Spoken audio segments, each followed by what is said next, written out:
But before we do all that, John Meacham, as we would say in Congress, a point of personal privilege, because I did something this weekend that I just had not done in a while. And I went through emails of people who watched the show and went into the public email file, deeply concerned, and did my best to reassure them that what we need to do to get through moments like these, quoting everybody from Rudyard Kipling to Martin Luther King to James Madison.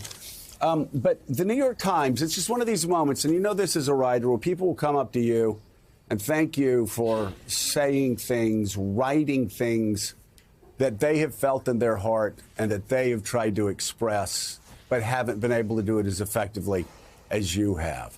I think all the things I've been trying to tell people about keeping calm, carrying on, and staying focused and staying informed, the New York Times handled it wonderfully. And if you'll give me the privilege of time to read the New York Times and what they say.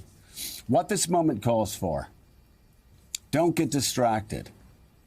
Don't get overwhelmed. Don't get paralyzed and pulled into the chaos that President Trump and his allies are purposefully creating with the volume and speed of executive orders, the efforts to dismantle the federal government, the performative attacks on immigrants, transgender people, and the very concept of diversity itself, the demands that other countries accept Americans as their new overlords, and the dizzying sense that the White House could do or say anything at any moment. All of this is intended to keep the country on its back heel so President Trump can blaze ahead in his drive for maximum executive power, so no one can stop the audacious, ill-conceived, and frequently illegal agenda being advanced by his administration. For goodness sake, writes the Times, don't tune out. The actions of the presidency needs to be tracked, and when they cross moral or legal lines, they need to be challenged boldly and thoughtfully, with the confidence that the nation's systems of checks and balances will prove up to the task. There are reasons for concerns on that front, of course. The Republican-led Congress has so far abdicated its role as a co-equal branch of government, from allowing its laws and spending directives to systematically be cast aside to fearfully ascending to the president's stocking of his cabinet with erratic, unqualified loyalists. Much of civil society, from the business community to higher education to parts of the corporate media, has been disturbingly quiet, even acquiescent. But there are encouraging signs as well. The courts, the most important check on a president who aims to expand his legally authorized powers and remove any guardrails, so far have held, blocking a number of Mr. Trump's initiatives. States have also taken action. They go on to say that none of this is to say that Mr. Trump shouldn't have the opportunity to govern. 77 million Americans cast ballots to put Mr. Trump back in the White House, and the Republican Party, now fully remade in the service of the MAGA movement, holds majorities in both houses of Congress. Elections, as it is often noted, have consequences. But is this unconstitutional overhaul of the American government what he campaigned on? And it goes on and on, John, but I find so much of that so important for Americans to understand that several things true at once. Donald Trump had 77 million people vote for him. The people have spoken. He is president of the United States. Republicans control the Senate. Republicans control the House. They have slim majorities in both, but they do control those. They have a right to move forward and try to pass legislation that moves America in the direction where they want it to move. But they cannot redefine unilaterally the powers of the presidency. And J.D. Vance's tweet yesterday that courts cannot stop a president's legitimate power, I mean, of course they can't.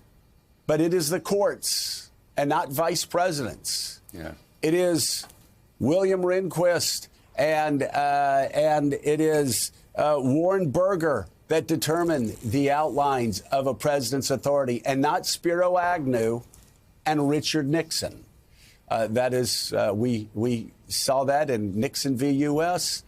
I suspect we will see that again soon. But it is important. I love this editorial, and I'm wondering what you took from it. Well, I think this is what, for instance, the Federalist Papers were drafted for. This is what if you look at the American founding, you see in many ways an imperfect group of men, and they were men, trying to create the most perfect system they could, all the while knowing that they were going to fail at that. But they made the argument that because human nature is sinful and we are fallen and frail and we're fallible and we want power because, you know, since the 3rd chapter of Genesis, we've been taking instead of giving. And the founders understood that. And as Madison said, ambition must be made to counteract ambition. So David French, my neighbor in Middle Tennessee, wrote a really wonderful piece as well in the New York Times in the last 24 hours or so, which I commend to you. Where, and it's not just Mika because he quotes the Anti-Federalist Papers, but it was part of the charm. Right. What the founders understood, and this is, by the way, isn't this what conservatives are supposed to be fascinated by? Is points like this, is that whenever you give one force, one party, one interest, one man too much power, then the body politic, and they always use those terms, they borrowed them from the ancient world, body politic, corruption, words that talked about how important politics were, as important as our health, right? I mean, that's where the metaphorical language comes from. You have to have the balance. And that's what Madison's insight was. He borrowed it. It was a theological insight as much as it was a political one. The head of what became Princeton, a man named John Witherspoon, who taught many of these figures, was a deep Calvinist and understood that most of what we would want to do would be wrong and selfish. And so, therefore, we were going, as Hamilton said, by reflection and choice to create a system where we would check our worst impulses. And the problem, of course, is everybody's against executive power until they have it. But this is an extreme version of that. And I believe in the keep calm and carry on, absolutely. As we've talked about before, you know, as John Belushi, that great political scientist, said, we did not give up when the Germans bombed Pearl Harbor.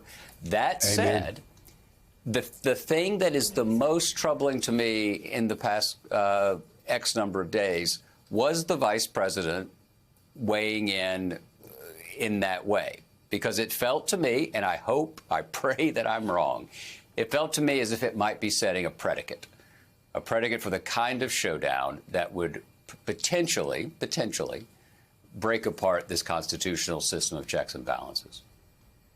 Well, and there also was a senator, a Republican senator, who talked about a, quote, judicial coup. We will, of course, to soothe that senator's jangled nerves later today, be showing, Mika, all of the executive orders by Joe Biden that were overturned. And, of course, when those executive orders were overturned, no Democratic senator came forward talking about a, quote, judicial coup, just like when Kamala Harris lost the election, no Democratic senator talked about stolen elections. So, yes, it seems that what applies to one side maybe isn't thought to apply to another, but that's the thing about the Constitution. It applies to everyone.